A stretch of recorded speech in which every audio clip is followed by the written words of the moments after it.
Kavanaugh Accuser's high school yearbooks reveals history of drunken promiscuity. On Monday, September 17, Christine Blasey Ford's high school yearbooks suddenly disappeared from the web. I read them days before, knew they would be scrubbed, and saved them. How did I know they would be scrubbed? Because if roles were reversed, and Christine Blasey Ford had been nominated for the Supreme Court by President Trump, the headline by the resistance would be something like this: Christine Blasey Ford and the drunken white privileged racist playgirls of Holton Arms. And it would be an accurate headline. That's why the yearbooks have been scrubbed.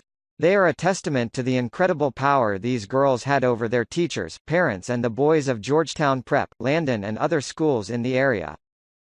These yearbooks are, therefore, relevant to the national investigation now being conducted in the media, in homes, and in the halls of Congress.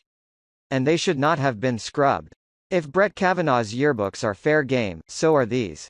And you will wonder while reading them, why the hell did the faculty approve of these yearbooks? Why did the parents take out paid ads in these yearbooks? Animal House had nothing on the infamous Holton party scene.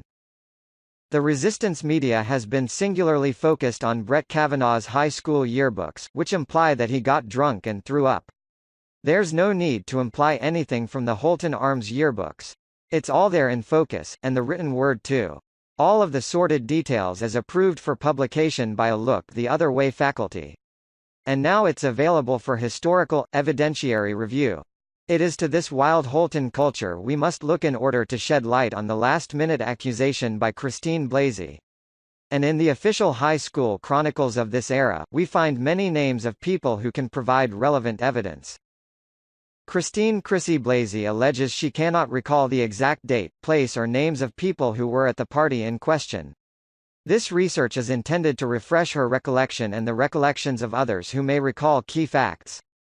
In this report, last names have been redacted and faces obscured, other than the picture of Chrissy Blasey. The yearbook title is Scribe. The relevant issues are Scribe 82, Scribe 83 and Scribe 84, corresponding to Blasey's sophomore, junior and senior years, when she and her classmates and Kavanaugh were 15 to 17-year-old juveniles. While preparing this report, I came across a biased viral article from Heavy.com that portrays Christine Blasey and Holton Arms as the very essence of high school purity. As for the school itself, when Blasey attended it, nothing could be further from the truth. Brett Kavanaugh attended Georgetown Prep, graduating in the class of '83. Blasey graduated from Holton Arms in the class of '84. The Georgetown Prep boys are mentioned affectionately multiple times in these brazen yearbooks. Holton faculty approved binge drinking. Scribe 84 is the yearbook for her senior year. Her name was Christine Blasey in high school, often referred to as Chrissy. Blasey is pictured at a Halloween party in her junior year. The caption on the right says, "Lastly, one cannot fail to mention the climax of the junior social scene, the party. Striving to extend our educational experience beyond the confines of the classroom, we played such intellectually stimulating games as quarters, Mexican dice and everyone's favorite, Pass Out, which usually resulted from the aforementioned two." The Halloween party pictured above would have taken place within 16 weeks of the alleged assault, which Blasey claims happened in the summer of '82, after her sophomore year. 10th grade seems to have been a ritual initiation into the Holton party scene.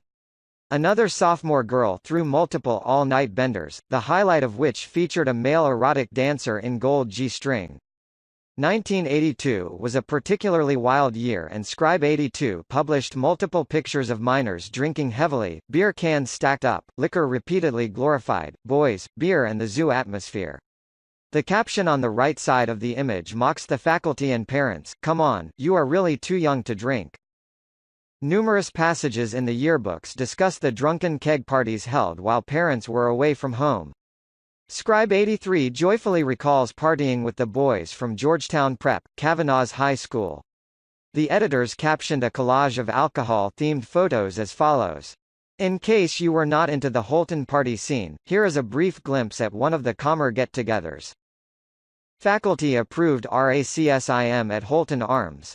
Another disturbing aspect of these yearbooks is evidence of overt racism therein. I debated long and hard as to whether to include the following pages.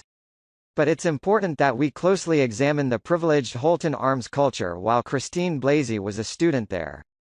Seeing such insensitive racism in action at this prestigious girls' academy, attended by mostly white rich girls, provides context of the very privileged attitude exhibited by the Holton Arms all-female student body.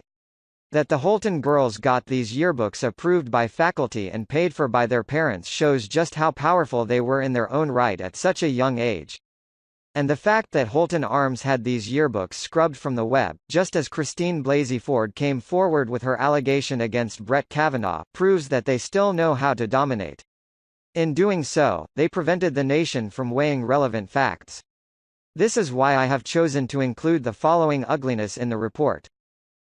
The image is taken from Scribe 84, Blasey's senior year edition of Scribe. There are two very disturbing examples of racism in it. Bottom right-hand corner. At Cheryl's multi-class party-redacted name came as an uncanny buckwheat, although she washed the makeup and afro off before the guys showed up. You may be thinking that it was just one mean girl being insensitive, not reflective of the greater Holton Arms society at large. But when we expand the page, the caption was taken from, at the top is a black girl with an afro. This is one of the very few images found in those yearbooks featuring an African American. It does not seem like a coincidence, but rather a probative example of Holton culture. Now scan the previous caption from pg.150 of Scribe 84, this time down the left side. The editors discuss a house party where, we were confronted by a pair of veiled terrorists, two redacted names, were the guns real or did you just want to get served first? Then turn back to pg. 148, where the two Holton girls are pictured in makeshift burqas, holding automatic pistols. Also note that at the bottom of the caption above, the girls mention their male conquests with great pride.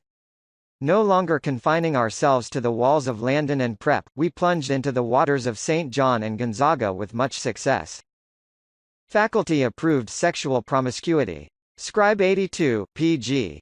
260, shows racy images, including three minors dressed provocatively as Playboy bunnies.